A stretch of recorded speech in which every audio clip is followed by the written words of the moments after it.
नमस्कार, city channel में आपका स्वागत है। सिटी रिपोर्ट के साथ मैं हूं राकेश शर्मा।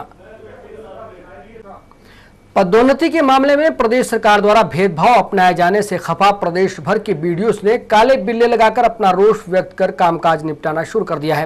हिमाचल प्रदेश बीडीओ एसोसिएशन के आह्वान पर आगामी 20 जुलाई तक प्रदेश भर के 113 बीडीओस काले बिल्ले लगाकर काम करेंगे। हमीरपुर में भी बीडीओ कार्यालय में बीडीओ द्वारा काले बिल्ले लगाकर कामकाज निपटाया गया। अपनी मांगों के समर्थन में ब्लॉक कार्यालय हमीरपुर में बीडीओ सुनील चंदेल ने काले बिल्ले लगाकर दिन भर काम किया। इस मौके पर बीडीओ सुनील चंदेल ने बताया कि हिमाचल प्रदेश बीडीओ एसोसिएशन के फैसले के अनुसार काले बिल्ले लगाए जा रहे हैं। उन्होंने कहा कि सरकार द्वारा HAS कैडर में जाने के लिए कोटे में कटौती किए जाने से बीडीओ में गहरा रोष है और पिछले 10 सालों से भी बीडीओ को पदोन्नति नहीं मिल पाई है। उन्होंने कहा कि अगर अब भी ठोस हल नहीं निकाला गया तो 21 जुलाई को प्रदेश भर के बीडीओ सामूहिक अवकाश पर रहेंगे और इसके बाद आगामी आंदोलन की रणनीति तैयार की जाएगी। हमारे हिमाचल प्रदेश खंड विकास अधिकारी जो एसोसिएशन है, उनकी मुख्य मांग ये है कि हमारा जो HAS के लिए प्रमोशन के लिए कोटा है उसको 23% से बढ़ाया जाए और उसको तहसीलदारों के समकक्ष कहीं पे लाया जाए, जिससे कि प्रमोशन में अवरोध पैदा न हो। तो इसलिए 14 तारीख से लेकर 20 तारीख तक ये निर्णय लिया गया है संघ की ओर से कि काले बिल्ले लगा के हम कार्य करेंगे और 20 तक भी अगर सरकार ने कोई भी निर्णय नहीं लिया तो 21 को सामूहिक अवकाश पे जाने की हमने अपनी जो एप्लीकेशन हैं वो DSA के माध्यम से सरकार को सबमिट करते हैं। 21 के बाद भी कोई फर्दर नहीं है? अभी 21 के बाद संघ निर्णय करेगा कि आगे की रणनीति क्या रहेगी। सिटी चैनल के लिए हमीरपुर से अरविंदर सिंह की रिपोर्ट। जिला कुल्लू के कई गांव ऐसे हैं जहां के सरकारी स्कूलों में ना तो अध्यापक है और ना ही पढ़ने के लिए स्कूल भवन। कुछ स्कूलों की हालत तो इतनी खस्ता है कि उनमें बच्चों को पढ़ाना खतरे से खाली नहीं है। कुल्लू के सैंज घाटी में पड़ते भल्लाण गांव के राजकीय माध्यमिक पाठशाला में अध्यापकों की कमी और स्कूल भवन की खस्ता हालत को लेकर गांव के लोग कुल्लू के डिप्टी डायरेक्टर जगदीश चंद से मिले और बच्चों के भविष्य से हो रहे खिलवाड़ के बारे में उन्हें जानकारी दी। कुल्लू की सैंज घाटी में पड़ते भल्लाण गांव के राजकीय माध्यमिक पाठशाला में अध्यापकों की कमी के चलते गांव के लोग कुल्लू के डिप्टी डायरेक्टर जगदीश चंद से मिले और बच्चों के भविष्य से हो रहे खिलवाड़ के बारे में जानकारी दी। इस पर स्थानीय निवासी भीमसेन ने बताया कि वे भल्लाण पंचायत की परेशानियों को लेकर डिप्टी डायरेक्टर के पास आए हैं ताकि जल्द से जल्द इन परेशानियों का समाधान हो सके। उन्होंने कहा कि गांव के स्कूल में अध्यापकों की कमी के कारण बच्चों की पढ़ाई बाधित हो रही है, इसलिए बच्चों की साल की मेहनत पर पानी ना फिरे, इसके लिए प्रशासन को एक प्रस्ताव दिया गया है और ये मांग की है और एक उनको प्रस्ताव भी दिया है कि वहाँ पर स्टाफ की बहुत कमी है और ना वहाँ क्लर्क है, ना सुपरिटेंडेंट है, ना वहाँ पर लेक्चरर है कुछ विषयों के पढ़ाने वाले। और हमारा निवेदन है वहाँ की समस्त जनता का कि बच्चों की पढ़ाई सफ़र जो कई महीनों से हो रही है वो ना हो, सुचारू रूप से चले और सरकार से निवेदन है और डिप्टी डायरेक्टर महोदय जी को ये हमने प्रस्ताव दिया है। वहीं भल्लाण गांव के उप प्रधान पूर्णचंद ने कहा कि बच्चों की संख्या बढ़ने के बाद अध्यापकों की कमी के साथ विद्यालय में नई बिल्डिंग के निर्माण के लिए भी आर्थिक मदद की जाए ताकि बच्चों को सुविधा प्राप्त हो सके। उन्होंने कहा कि सरकारी स्कूल के भवन का निर्माण कार्य पूरा नहीं किया गया है, जिससे बच्चों को पढ़ने में दिक्कतों का सामना करना पड़ रहा है। उन्होंने प्रशासन से अपील की कि जब तक बिल्डिंग का निर्माण नहीं होता तब तक बच्चों को पटवार खाने में पढ़ाने की अनुमति दी जाए।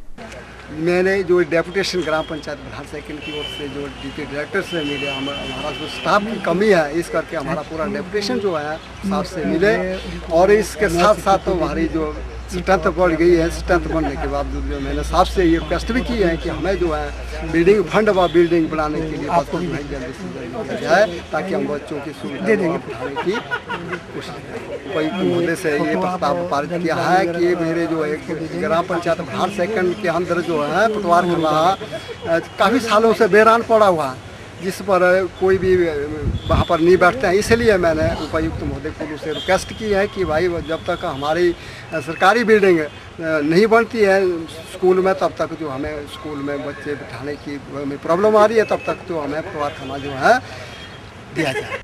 सिटी चैनल के लिए कुल्लू से मनमेंद्र अरोड़ा की रिपोर्ट। प्रदेश मंत्रिमंडल की बैठक में नई उचित मूल्य की दुकानें खोलने के लिए नए दिशा निर्देशों को स्वीकृति प्रदान की गई है। इन दिशा निर्देशों के अनुसार पहली वरीयता एकल नारियों, अपने बच्चों का स्वयं पालन पोषण करने वाली विधवाओं, महिला मंडलों, महिला सहकारी सभाओं और महिलाओं के अन्य समूहों व शारीरिक रूप से अपंग व्यक्तियों को दी जाएगी।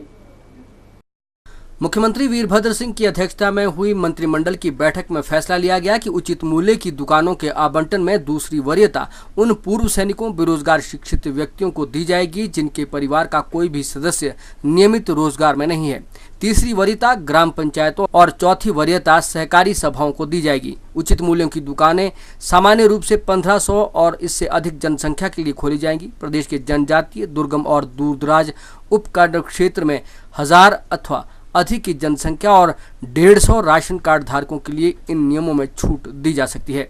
सार्वजनिक वितरण प्रणाली योजना की सुचारू कार्य प्रणाली और प्रदेश में खाद्यान्न के लिए समुचित भंडारण सुविधाएं उपलब्ध करवाने के लिए मंत्रिमंडल ने खाद्य एवं नागरिक आपूर्ति तथा उपभोक्ता मामले विभाग की भूमि को हिमाचल प्रदेश राज्य नागरिक आपूर्ति निगम को ₹1 की टोकन लीज मनी के आधार पर हस्तांतरित करने का निर्णय लिया ताकि यहां गोदामों का निर्माण किया जा सके। मंत्रिमंडल ने हिमाचल प्रशासनिक सेवा में नियुक्ति के लिए आंतरिक वरीयता के आधार पर पदोन्नति के 50% अवसरों में से 25% तहसीलदार श्रेणी से और 25% अन्य श्रेणियों से प्रदान करने का फैसला लिया। मंत्रिमंडल ने शैक्षणिक सत्र 2014-15 से किसी भी तकनीकी अथवा व्यावसायिक शिक्षण संस्थान में केंद्रीय एवं राज्य स्तरीय नियामक संकायों के निर्धारित नियमों की अवहेलना कर किसी भी पाठ्यक्रम में प्रवेश की अनुमति न देने के प्रस्ताव को स्वीकृति प्रदान की। ऐसा न होने की स्थिति में संबंधित नियामक निकाय नियमों तथा नियमन के अनुसार अगली कार्रवाई कर सकेगा ताकि शैक्षणिक गुणवत्ता बनी रहे। ये छात्रों की समुचित प्लेसमेंट के लिए आवश्यक है। बैठक में सिलाई अध्यापिकाओं का मानदेय 1600 रुपए से बढ़ाकर 2000 रुपए प्रति माह करने का फैसला भी लिया गया।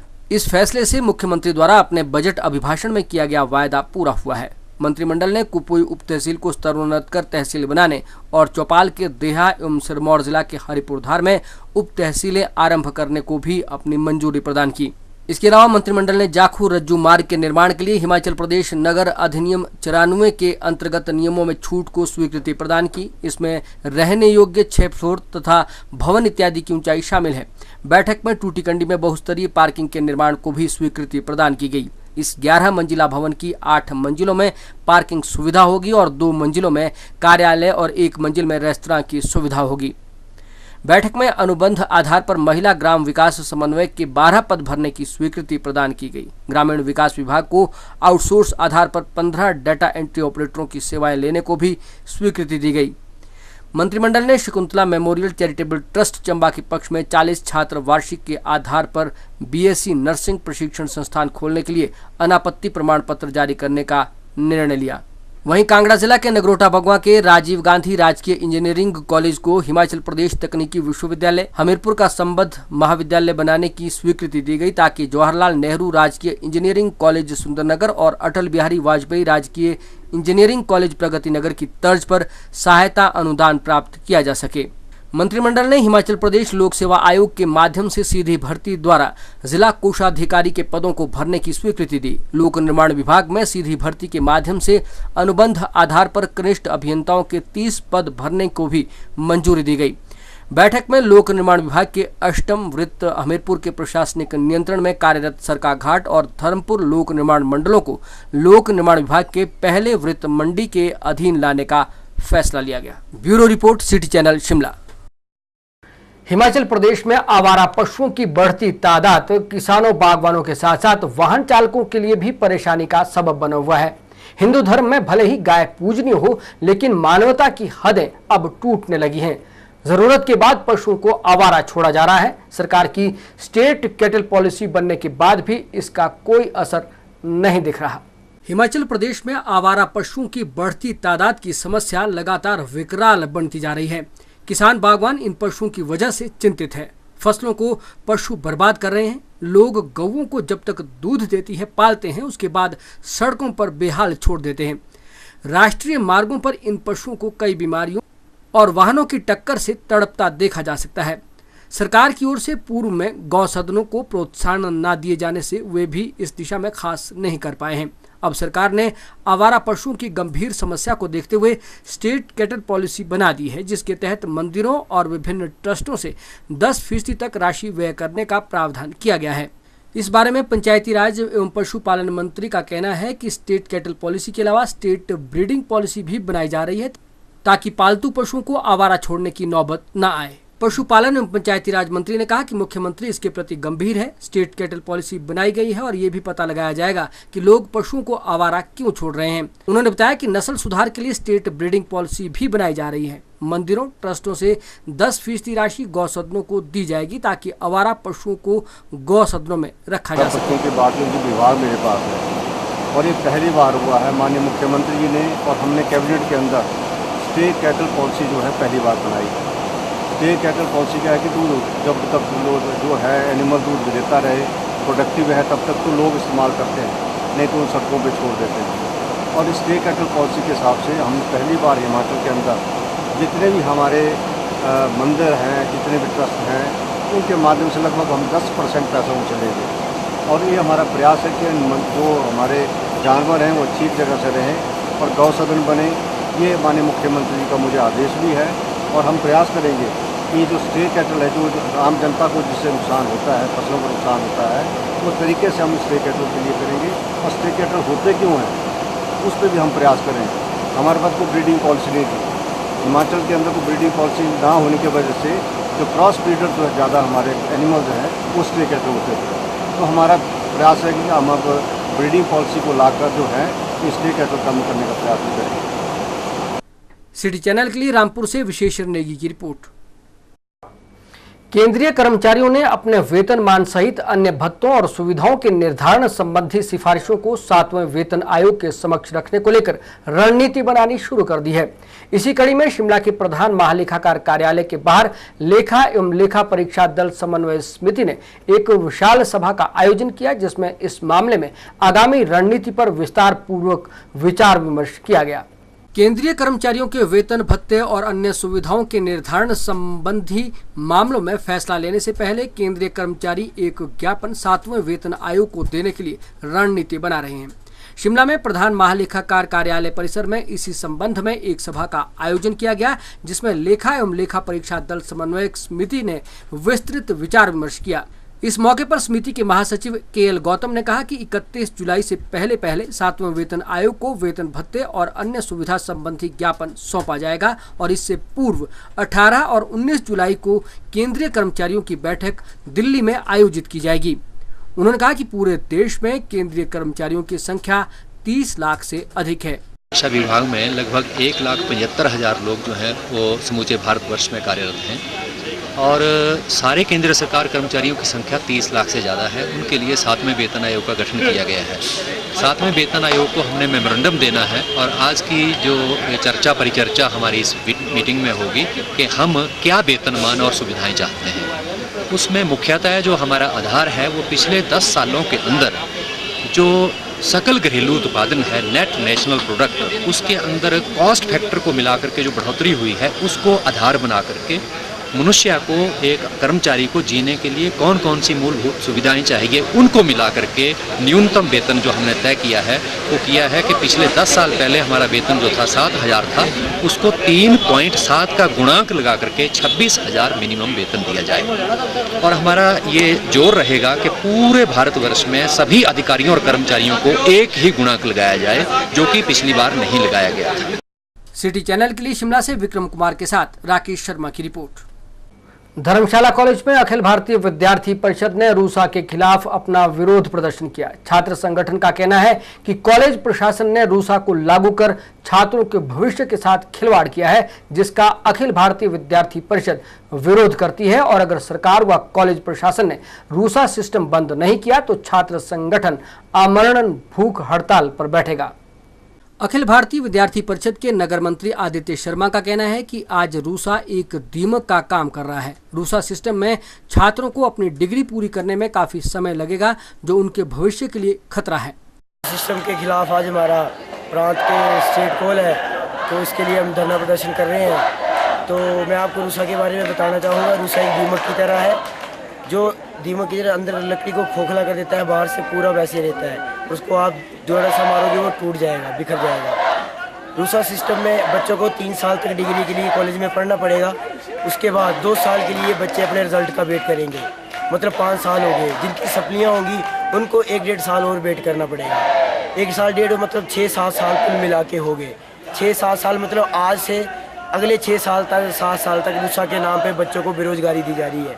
वहीं अखिल भारतीय विद्यार्थी परिषद की सदस्य दिव्या का कहना है कि आज सभी छात्र कॉलेज में धरना प्रदर्शन करने बैठे हैं और अगर रूसा को खत्म नहीं किया गया तो संगठन उग्र आंदोलन करेगा। रूसा एक स्टूडेंट्स के साथ धोखा है और ये क्रिमिनल स्टडी भी है।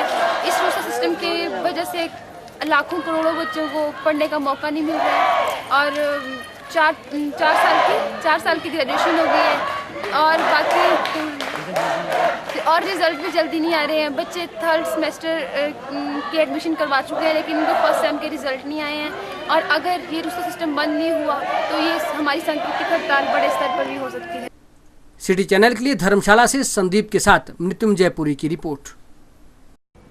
सोलन शहर की समस्याओं को सिटी चैनल पर आए दिन दिखाया जाता है, जिससे जनता की आवाज को अनसुना करने वाले अधिकारियों और कर्मचारियों को नींद से जगाया जाए। ऐसी ही एक समस्या जिला सत्र न्यायालय की ओर जाने वाली सड़क की थी, जिसमें नाली पर लगे लोहे की जाली में आए दिन पैर फंसने का क्रम जारी था। करीब 6 महीनों से जनता की समस्या से निजात नहीं मिल रही थी। इस दौरान जाली के भीतर 5 से 6 लोगों के पैर फंसकर बुरी तरह से जख्मी भी हुए।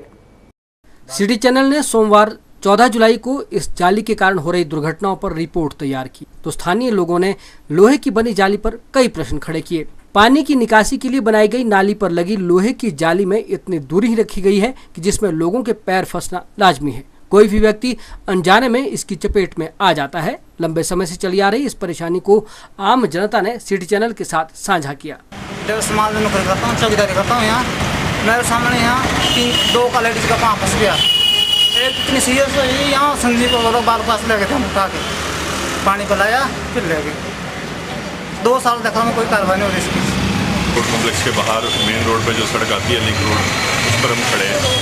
यहाँ पर आप देखेंगे पीछे तो इस सड़क को जोड़ने के लिए नाली के ऊपर जो लोहे की ग्रिल लगाई गई है, उसमें जो है इतना बड़ा छेद बीच में गैप छोड़ा गया है जिसमें अक्सर लोगों का पाँव फंसता है। कोर्ट के काम से कोई लेडी आई थी, उसका पैर गलती से इसमें चला गया और उसको इतनी चोट आई कि उससे चलना उसको मुश्किल हुआ और 108 बुलाने पर फिर उसको हॉस्पिटल भेजा गया। जो गड्ढे नाली की गहराई है वो कम से कम 3 फीट के आसपास है और खुली पड़ी है। कभी भी कोई भी हादसा इसमें हो सकता है, कभी भी कोई भी आदमी इसमें गलती से भी जो है वो गिर सकता है। कई बार लोगों की गाड़ी के टायर तक इसमें साइड में होता है।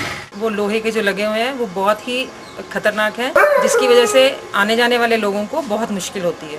जो लोहे के लगे हैं वो भी खुले हैं, जो उसके आसपास जो नाले हैं उनको भी कवर नहीं किया गया है। एक हफ्ते की बात है, एक औरत का उससे पहले किसी जेंट्स का पैर फंस गया था उसमें, जिसकी वजह से उनको बहुत मुश्किल आई। कई बार कोई इतनी ज़्यादा किसी तरीके के किसी का पैर फंस जाता है कि निकालना मुश्किल हो जाता है। आए दिनों यहाँ पे इतने हादसे हो रहे हैं। जो प्रशासन ने यहाँ पे ग्रिल लगाई हुई है इसमें काफ़ी स्पेस है। मेरी प्रशासन से अपील है कि इसे जल्द से जल्द भरा जाए, जिससे कोई बड़ा हादसा रोका जा सके। सिटी चैनल द्वारा उठाई गई इस समस्या के बाद मंगलवार को सुबह सवेरे ही इस नाली पर वेल्डिंग का काम शुरू कर दिया। जाली की दूरी को लोहे की पत्तियां लगाकर पूरा कर दिया गया, लेकिन साथ ही बनी नाली पर जाली लगाने का काम अभी भी अधूरा है। नगर परिषद के कार्यकारी अधिकारी बाबूराम नेगी ने इस समस्या से अनभिज्ञता जाहिर करते हुए माना कि जैसे ही उन्हें इस बारे में मालूम हुआ तो उसे दूर कर दिया गया। उन्होंने कहा कि जल्द ही साथ बनी नाली पर भी लोहे की जाली लगाकर उसे भी दुरुस्त कर दिया जाएगा। बहरहाल इस समस्या से तो लोगों को निजात मिल गई है, लेकिन साथ लगती नाली शायद एक बड़े हादसे का इंतजार कर रही है। जहाँ जो कोर्ट का जो आपका रेलिंग जो गटर लगा हुआ है, इसका कुछ दिन पहले ये कबाड़ियों ने ये चोरी हो गया, इस वजह से ये जो टूटा हुआ था। इसको जैसे हमारे को मालूम हुआ, हमने फटाफट टेंडर कर दिया गया है और इसको आज कमेटी वाले शाम तक सारा तैयार हो गया और इसके साथ जो साथ वाला खड्डे हैं वो भी आज ही सारा तैयार हो गया। जैसे ही हमारे को मालूम हुआ था उसी पर हमने तुरंत इसको ऊपर कार्रवाई की। सिटी चैनल के लिए सोलन से दयाराम कश्यप के साथ सोम मेहता की रिपोर्ट। प्रदेश भर में जहां रूसा के खिलाफ विभिन्न महाविद्यालयों में धरना प्रदर्शन और भूख हड़ताल की जा रही है, वहीं सोलन के राजकीय महाविद्यालय में भी रूसा के खिलाफ अखिल भारतीय विद्यार्थी परिषद संगठन के छात्रों ने नारेबाजी की और भूख हड़ताल की। गौरतलब है कि प्रदेश सरकार ने 2 वर्ष पहले महाविद्यालयों में राष्ट्रीय उच्चतर शिक्षा अभियान यानी रूसा को लागू किया है। अखिल भारतीय विद्यार्थी परिषद का कहना है कि विश्वविद्यालय ने 100 करोड़ रुपए के लालच में आकर रूसा अधिनियम शुरू किया है, जिससे हजारों विद्यार्थियों की शिक्षा पर संकट आ गया है। सोलन में एबीवीपी के कार्यकर्ता विनोद ठाकुर और स्मृति चौहान ने कहा कि कॉलेजों में तीसरे सेमेस्टर के प्रवेश शुरू हो चुका है, लेकिन अभी तक पहले सेमेस्टर का रिजल्ट घोषित करने में भी नाकाम रहे हैं। वहीं दूसरी ओर कॉलेज में शिक्षकों और गैर शिक्षकों के पद रिक्त पड़े हैं, जिन्हें विश्वविद्यालय प्रशासन ने भरने की जहमत तक नहीं उठाई है। उन्होंने कहा कि इकाई इस अधिनियम का विरोध करते हुए रूसा को बंद करने की मांग करती है। इसी कड़ी में आज पूरे प्रदेश में विश्वविद्यालय और सरकार के खिलाफ 1 दिन की सांकेतिक भूख हड़ताल की गई है।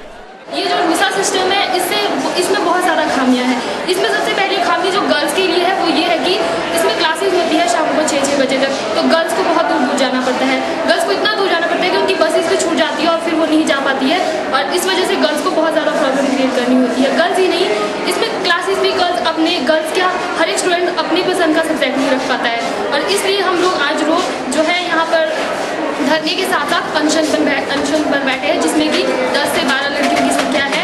और हम लोग चाहते हैं कि अगर इस समय भी इस रूसा सिस्टम को खत्म नहीं किया गया तो हम एक बहुत बड़ा आंदोलन करेंगे। विद्यालय में जो है हम 30 से 35 छात्राएं जो है भूख हड़ताल पे बैठेगी। ये भूख हड़ताल हमारी 24 घंटे की होनी है। अगर इस भूख हड़ताल का, वैसे तो हमने पिछले साल भी 24 घंटे की भूख हड़ताल की थी, तो उसके 2 दिन बाद ही प्रदेश विश्वविद्यालय ने जो है एडमिशन की डेट जो है बढ़ा दी थी। हम भी इस प्रकार भी इसी उम्मीद को कुछ लेके चले हुए। अगर प्रदेश सरकार या प्रदेश विश्वविद्यालय हमारी ये मांगे नहीं सुनते हैं तो हम जो है इसे ऊंचे दर्जे पे है जो अपनी आवाज़ उठाएगी। एबीवीपी जो है इसके खिलाफ और ज़्यादा अपना जो आंदोलन है वो और ज़्यादा तेज करेगी।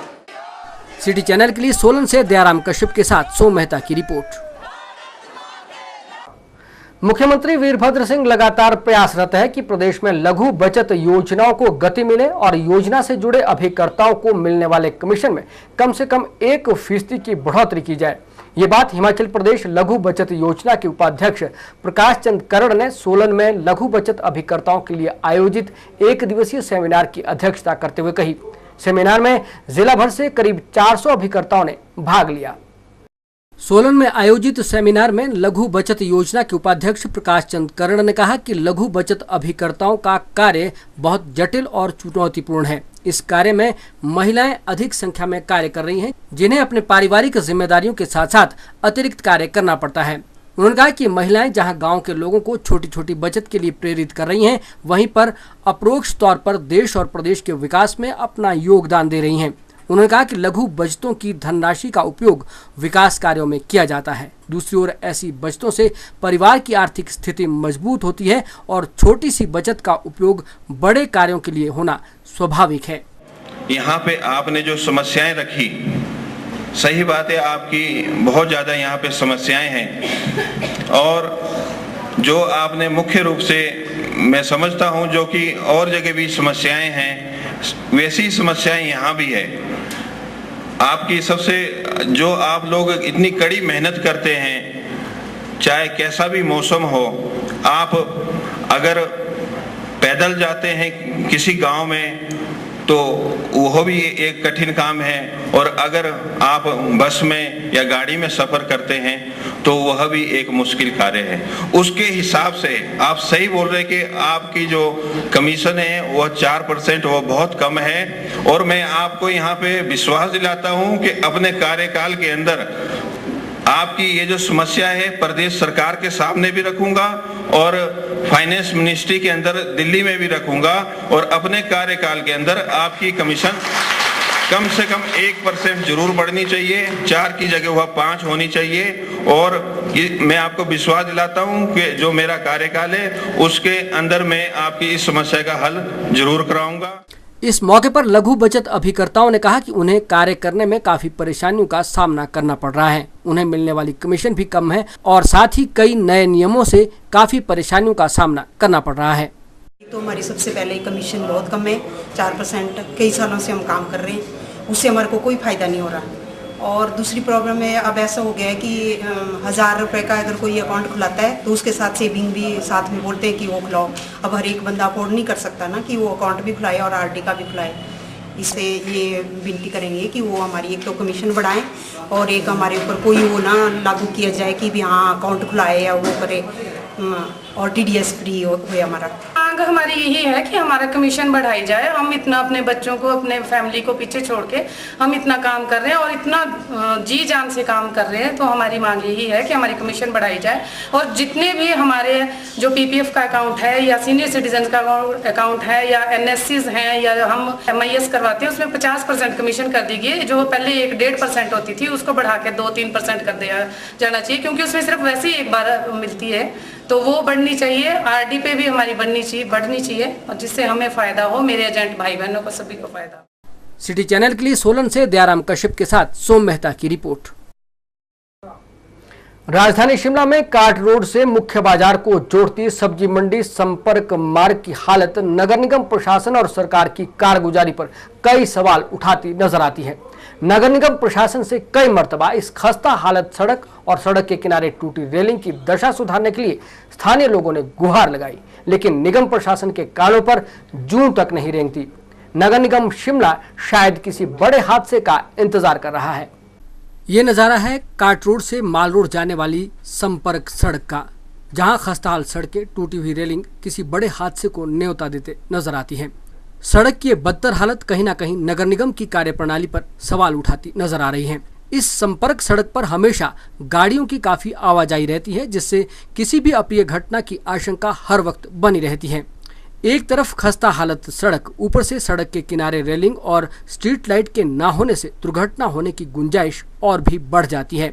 स्थानीय लोगों का कहना है कि उन्होंने कई बार इस बारे में नगर निगम प्रशासन और मुख्यमंत्री को आग्रह किया है, लेकिन इस सड़क की सुध लेने के लिए किसी ने जहमत नहीं उठाई। यहाँ ना तो रेलिंग लगाए गए हैं और ना ही स्ट्रीट लाइट है और सड़क की हालत भी बेहद खस्ता है। यहाँ पर नगर निगम ये सड़कें काफ़ी समय से खराब हुई है और नगर निगम का कोई इस पर ध्यान नहीं है और इसमें एक्सीडेंट के चांस बने हैं, कोई दूसरा व्हीकल वगैरह नहीं निकल सकता। ये डिमांड करते हैं कि ये रेलिंग बनाई जाए ताकि बच्चे, बूढ़े, वृद्ध हैं वो नीचे ना गिरें, क्योंकि नीचे यातायात भी काफ़ी तेज चला हुआ है, तो गिर के किसी की दुर्घटना हो सकती है और आजकल आए दिन दुर्घटनाएँ हो रही हैं। तो इसलिए प्रशासन को इसके बारे में सचेत करना चाहते हैं हम कि आम लोगों की ज़रूरत बन चुकी है कि यहाँ पे रेलिंग लगाई जाए, इससे ना दुर्घटनाएं नहीं हो और परेशानियों का सामना नहीं हो। हाँ, सब्जी मंडी में इतनी हमारे को दिक्कत है कि कोई भी बंदा आता जाता है वो नीचे कभी भी गिर सकता है। इसमें रेलिंग नहीं है और ज़रा भी सफाई का कोई भी दरसाल नहीं। हम खाना भी नहीं खा सकते हैं इधर बैठ कर। सर यहाँ पे मतलब ये मंडी बनी तो है हमारे ऊपर, तो मंडी बहुत पुरानी है, इसको कोई शिफ्ट नहीं किया जा रहा है। कई बार लेटर भी लिख चुके हैं, मार्केट कमेटी भी कुछ नहीं कही थी। और सबसे बड़ी जो प्रॉब्लम है सर रेलिंग की है। रेलिंग का आप मतलब नज़ारा देखिएगा कि रेलिंग कितनी गंदी तरीके से यहाँ से हटाई गई है, जिसको लेकर ना यहाँ पे मतलब भीड़ इतनी ज़्यादा हो जाती है। आज बल्कि ऐसा नहीं है क्योंकि मंडी में माल आज थोड़ा कम था बारिश होने की वजह से, तो इसलिए जो है ना यहाँ पे रेलिंग जो मतलब नेपाली लोग जो बेचारे गोरखे हैं हमारा, जब वो माल उठा के ऊपर लेके आते हैं तो यहाँ पे आके डेली गिर में कोई गिर जाता है। जैसे यहाँ से गिरेगा तो नीचे बहुत चोट लगती है, जिसको IGMC में भी 2-3 बार ट्रांसफ़र करना पड़ा है। और यहाँ पे ना प्रशासन कोई भी कुछ कर रहा है, ना मार्केट कमेटी कोई कुछ कर रही है। कई बार सबको कह चुके हैं। हम अभी भी मतलब जो है माननीय मुख्यमंत्री जी से अपील यही करेंगे कि यहाँ पे रेलिंग की व्यवस्था भी की जाए और ऊपर मंडी को भी कहीं ना कहीं अगर शिफ्ट किया जाए तो उनका बहुत बहुत धन्यवाद होगा, प्रशासन का बहुत धन्यवाद होगा। यहाँ पे से कोई कुछ भी कहने वाला नहीं है। यहाँ पे हमारे को अनलोडिंग के अपलोडिंग के 5 पॉइंट दिए गए हैं। 5 गाड़ियाँ तो एक आड़ती के पास आ जाती हैं, तो बाकी माल सारा का सारा यहाँ पे रोड पर लगा होता है।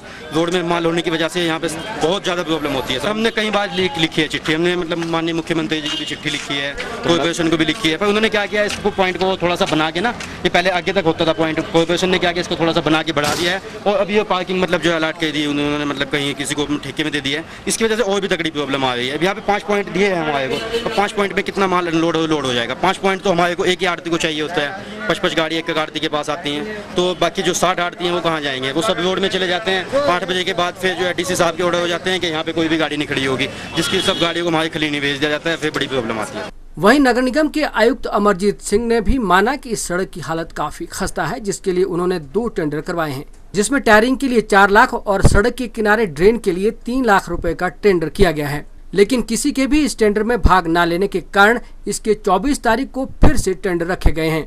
उन्होंने कहा कि टूटी हुई रेलिंग के काम के खर्च का जायजा लेकर इसका काम भी शुरू कर दिया जाएगा। एक्चुअली उस रोड की थोड़ी कंडीशन ठीक नहीं है और उस वजह से हमने 2 टेंडर किए थे।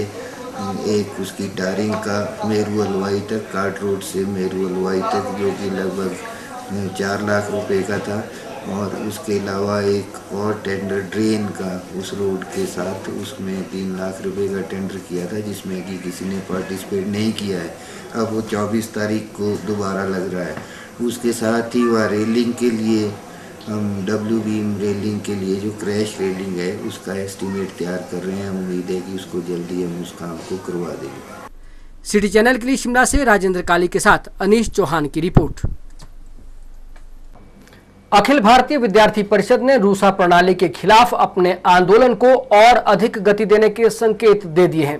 परिषद ने रूसा के खिलाफ मंगलवार को प्रदेश व्यापी सांकेतिक भूख हड़ताल की और सरकार और विश्वविद्यालय प्रशासन से इस प्रणाली को समाप्त करने की मांग की। परिषद का कहना है कि छात्र विरोधी रूसा प्रणाली को यदि बंद न किया गया तो प्रदेश भर में उग्र आंदोलन छेड़ा जाएगा। अखिल भारतीय विद्यार्थी परिषद ने रूसा प्रणाली के खिलाफ पूरे प्रदेश में सांकेतिक हड़ताल की और सरकार और विश्वविद्यालय प्रशासन से इसे समाप्त करने की मांग की। शिमला में राजकीय कन्या महाविद्यालय और एक्सीलेंस कॉलेज संजौली में भी एबीवीपी के कार्यकर्ताओं ने भूख हड़ताल की। आरकेएमवी में एबीवीपी कार्यकर्ता शेरिंग नेगी ने कहा कि रूसा प्रणाली के नाम पर छात्रों के हितों के साथ खिलवाड़ किया जा रहा है और विद्यार्थी परिषद इस प्रणाली के विरोध में पिछले लंबे समय से आंदोलनरत है।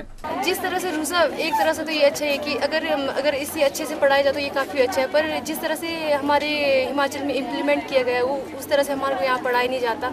और अभी तक 3rd सेमेस्टर वालों की रिजल्ट आई नहीं है और उनका एडमिशन भी चला, क्लासेस भी लगा रहे हैं और पेपर भी दे रहे हैं, तो ये एक तरह से वो है, विरोध करते हैं हम इनका।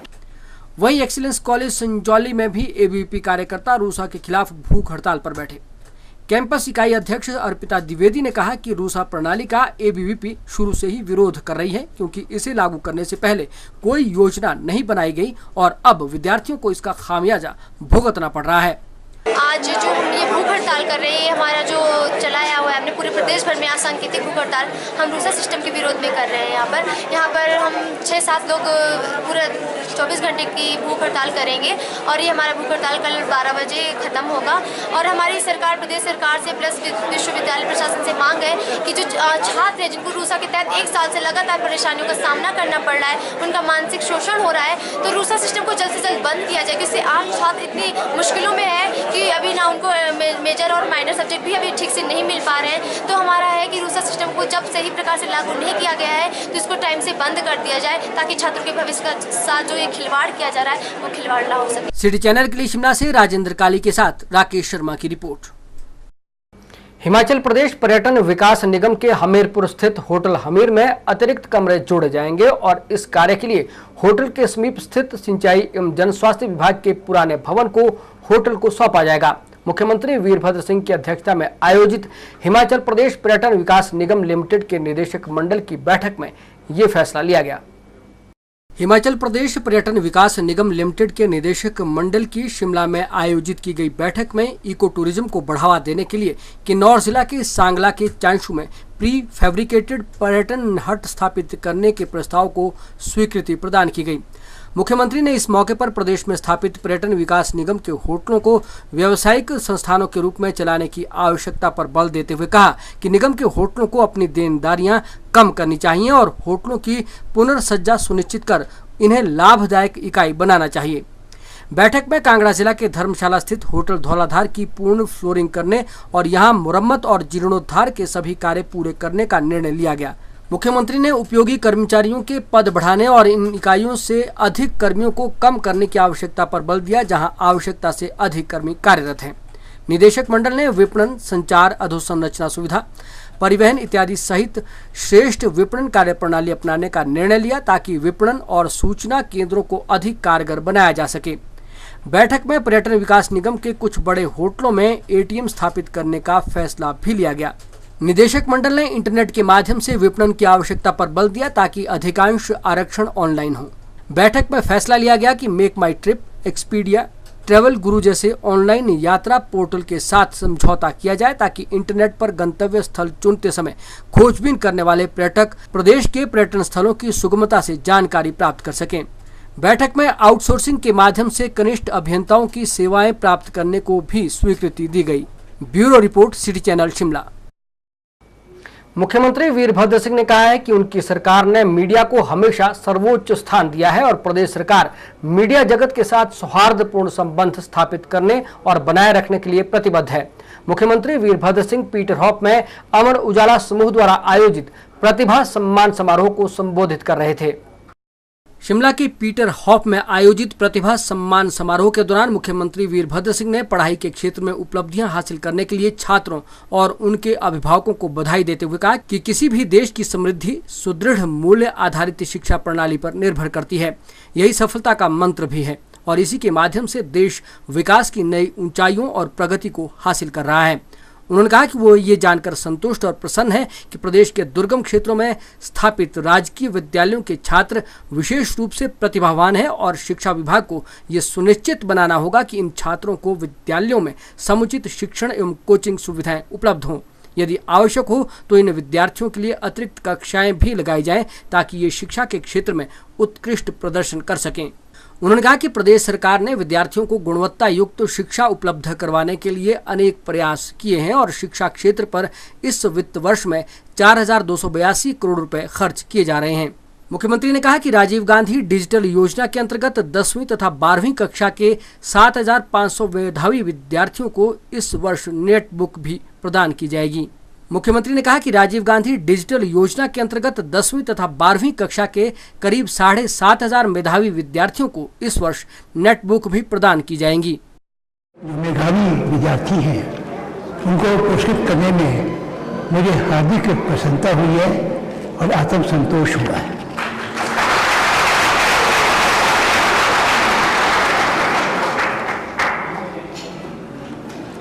हमारे विभाग द्वारा हर वर्ष ये समारोह आयोजित किया जाता है जिसमें हिमाचल स्कूल बोर्ड के 10वीं और 12वीं कक्षाओं के मेधावी विद्यार्थियों को सम्मानित किया जाता है। शिमला के स्कूलों के अन्य मेधावी छात्रों को भी सम्मानित किया जाता है। मुझे ये जानकर खुशी हुई है, ये देखकर खुशी हुई है कि इस वर्ष काफ़ी मात्रा में हमारे जो मेधावी विद्यार्थी हैं वो पिछड़े क्षेत्रों से आए हैं और एक स्कूल सरमौर का वहाँ से 6-7 जो टॉपर्स हैं। इसे एक जाहिर होता है अगर विद्यार्थियों के स्कूलों के अंदर ठीक से कोचिंग की जाए और ठीक से कोचिंग हो हमारे स्कूलों में तो जो मेधावी विद्यार्थी हैं जो अभी उस दक्षिण रेखा को पार नहीं कर पा रहे हैं वो आसानी से दक्षिण रेखा को पार करके उस दर्जा हासिल कर सकते हैं।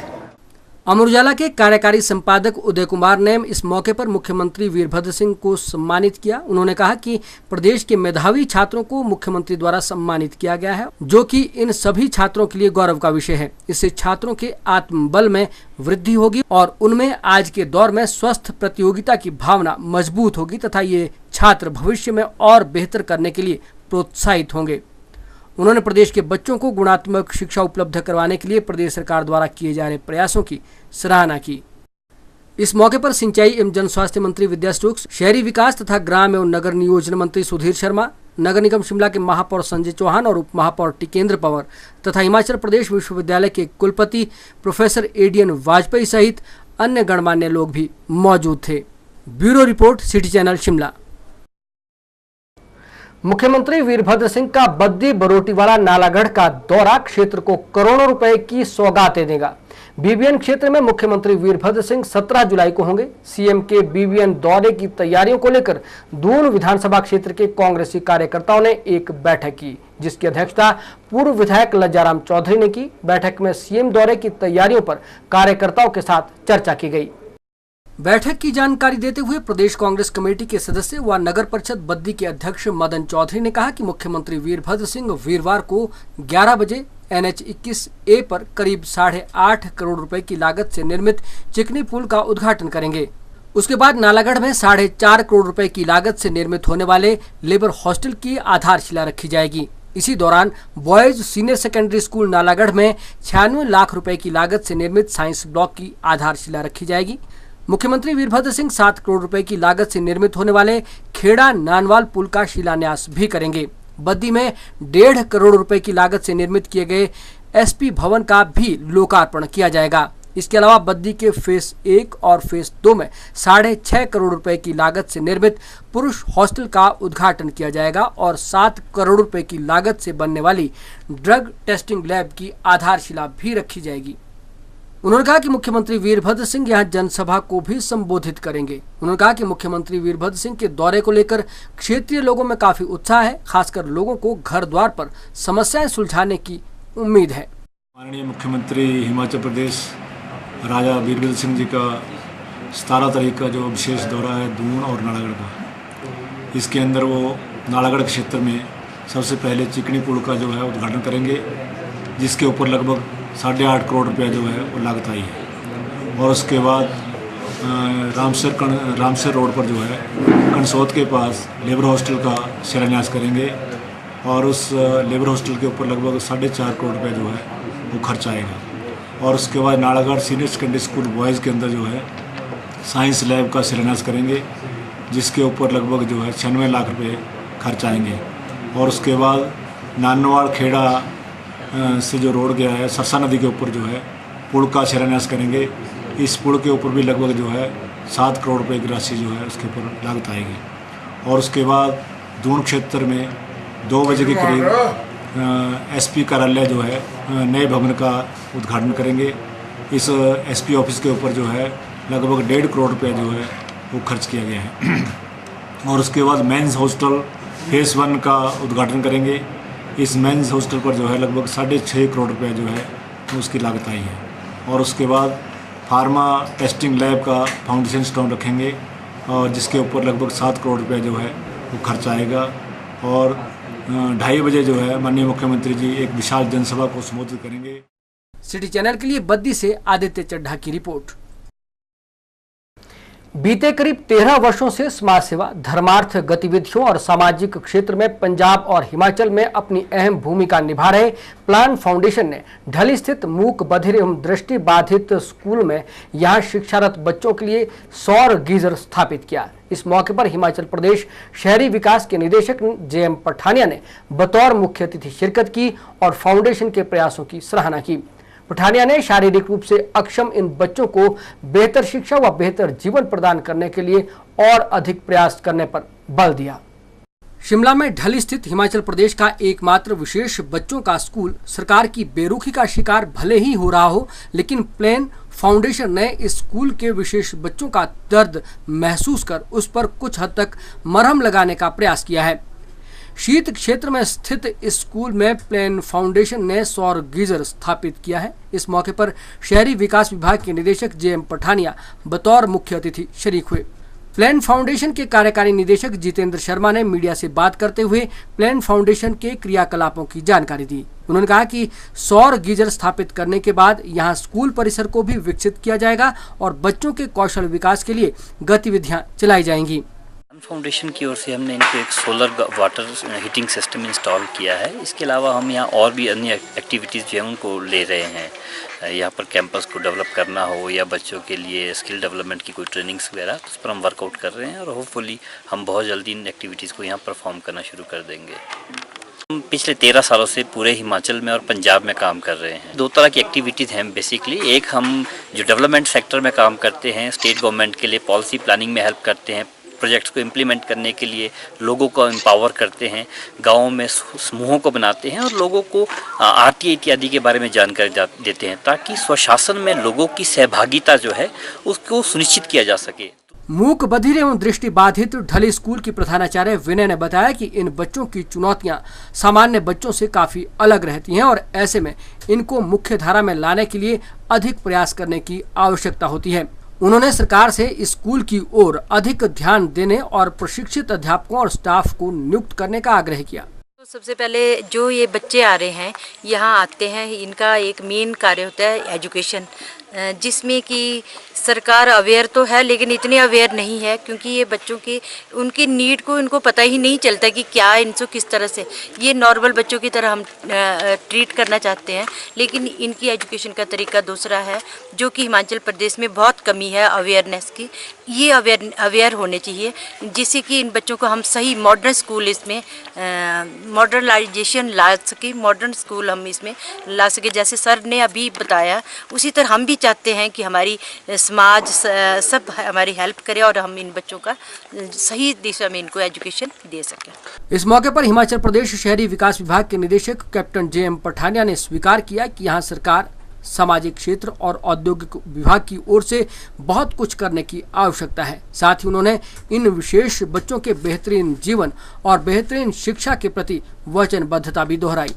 अच्छा प्रयास है प्लान फाउंडेशन का, जो इन्होंने यहाँ पे बच्चों की नीड को समझते हुए, क्योंकि ये एरिया जो है काफ़ी ठंडा है और यहाँ पे गर्म पानी की व्यवस्था इन बच्चों के लिए, स्पेशल बच्चों के लिए ज़रूरी था। इसके साथ आज हमने प्रिंसिपल साहब और इनके टीचर से बात किया है यहाँ पे स्कूल में, और मैं समझता हूँ कि इसमें गवर्नमेंट की तरफ से और सोशल सेक्टर की तरफ से और इंडस्ट्री की तरफ से काफ़ी करने का स्कोप है। स्पेशली मैं फील करता हूँ कि यहाँ पे जो इनका एजुकेशन सिस्टम है, क्योंकि नॉर्मल स्कूलिंग एजुकेशन जो होती है उससे इन बच्चों की नीड्स अलग हैं, और इसमें हमने अभी प्लानिंग ये किया है कि अभी स्कूल के प्रिंसिपल और इनके टीचर्स मिलके एक प्रपोज़ल तैयार करेंगे, और उसके बाद हम कोशिश ये करेंगे कि एक मॉडल के रूप में हम यहाँ पे बच्चों के लिए एजुकेशन सिस्टम और उनके लिए टीचिंग एड्स फर्स्ट फेज़ में वो करें, और बाकी फिर बैठ के मिलके आपस में बात करके so then we can think कि कैसे इनका बेटर यहाँ पे एजुकेशन और बेटर इनकी लाइफ के लिए हम काम कर सकते हैं। सिटी चैनल के लिए शिमला से राजेंद्र काली के साथ राकेश शर्मा की रिपोर्ट। भारतीय जनता पार्टी जुब्बल कोटखाई मंडल के अध्यक्ष लायकराम चौहान ने रोहडू में पत्रकार वार्ता को संबोधित करते हुए कांग्रेस सरकार और स्थानीय विधायक पर क्षेत्र में पिछले 19 माह से ठप पड़े विकास कार्यों और सेब सीजन की सरकार की तैयारियों को लेकर निशाना साधा। उन्होंने जुब्बल कोटखाई में वन माफिया और भू माफिया के सक्रिय होने के आरोप भी जड़े। भारतीय जनता पार्टी जुब्बल कोटखाई मंडल के अध्यक्ष लायकराम चौहान ने विधायक रोहित ठाकुर पर अपने नजदीकी कांग्रेसी नेता को संरक्षण देने के आरोप लगाए और कहा कि हाल ही में अटल बिहारी वाजपेयी इंजीनियरिंग कॉलेज गुम्मा में अतिक्रमण कर सरकारी संपत्ति को नुकसान पहुंचाने के बावजूद भी उसकी गिरफ्तारी नहीं हुई है। उन्होंने कहा कि आज जुब्बल कोटखाई में वन माफिया और भू माफिया सक्रिय हो चुका है, जिन्हें कांग्रेस पार्टी के नेताओं का संरक्षण प्राप्त है। लायकराम चौहान ने कहा कि सेब सीजन को लेकर अभी तक प्रशासनिक तौर पर कोई तैयारियां नहीं की गई हैं। जहां एक ओर कार्टन और ट्रे के दाम को बढ़ाया गया है, वहीं दूसरी ओर विधानसभा क्षेत्र को जोड़ने वाली ठियोग हाटकोटी रोड की दशा बद से बदतर हो चुकी है और सेब सीजन के लिए केवल 10 दिन बाकी है। और शिमला डिस्ट्रिक्ट में जुब्बल कोटखाई ऐसा क्षेत्र है कि जो सबसे ज्यादा सेब जुब्बल कोटखाई में पैदा होता है। सेब जो कि ट्रकों द्वारा, छोटी गाड़ियों द्वारा मार्केट में पहुंचाया जाता है। हमारी लाइफ लाइन सड़क है, हाटकोटी ठियोग मार्ग। आप लोग भली भांति परिचित है इस रोड के, इस सड़क के बारे में। आज इस सड़क की वो दुर्दशा हो गई है कि आदमी पैदल नहीं चल सकता। TMC के 5 महीने से कोई काम मेरे हिसाब से सिर्फ 200 या 300 मीटर रोड भी ये क्लियर नहीं कर पाए। कैसे हमारा सेब मंडी पहुंचेगा? 19 महीने इस सरकार को आगे हो गए। आप ये देखिए, सेब सीजन के लिए 10 या 15 दिन का समय बाकी रह गया है। प्रशासनिक जो कि एक मीटिंग हुआ करती थी, प्रशासन की तरफ से कोई भी मीटिंग कॉल नहीं की गई, जिसमें ग्रोवर्स लोग बैठते थे, ऑपरेटर बैठते थे, सब बैठ करके मंत्री के साथ, बागवानी मंत्री जी के साथ बैठ करके सारा सलाह मशवरा करके इसके बारे में, पेटियों के बारे में, रेट के बारे में इसकी समीक्षा होती थी। लेकिन कुछ नहीं। आज विद्या स्टोक जी की एक स्टेटमेंट आई है कि हमने पूरा सेब सीजन के लिए पूरी तैयारियां कर दी है, सारे पुल तैयार कर दी है। हम 4 या 5 पुल, एक आता है ढमेर में। मैं अपनी ही कॉन्स्टिट्यूंसी के 5 पुलों के बारे में बोल सकता हूँ। कौन सी रिपेयर किया? आप जिन पुलों पे हमारे ट्रॉले चलते हैं यहाँ से। सिटी चैनल के लिए रोहडू से रविंद्र ठाकुर की रिपोर्ट। हिमाचल प्रदेश के एकमात्र राज्य स्तरीय cable network good media private limited के बढ़ते कदम और तरक्की से खार खाए कुछ शरारती तत्व गाहे बगाहे नेटवर्क की केबल सेवाओं को बाधित करने की कुटिल चाल चलते रहते हैं, जिसका खामियाजा हमारे दर्शकों को उठाना पड़ता है। आज 15 जुलाई को सोलन के हमारे उपभोक्ताओं को भी शरारती तत्वों की ऐसी ही हरकतों के कारण परेशानी उठानी पड़ी। कुछ शरारती तत्वों ने शिमला से सोलन के लिए बिछाई गई केबल को उखाड़कर जगह जगह इसे काट लिया, जिसके चलते सोलन के सिटी चैनल के दर्शक सुबह करीब 8:30 बजे से शाम 5 बजे तक चैनल नहीं देख पाए। गुड मीडिया प्राइवेट लिमिटेड के चेयरमैन मुकेश मल्होत्रा ने दर्शकों को हुई इस परेशानी के लिए खेद जताया है। सिटी रिपोर्ट के आज के इस अंक में फिलहाल इतना ही। प्रदेश भर की ताजा तरीन जानकारी के लिए आप देखते रहिए सिटी चैनल। नमस्कार।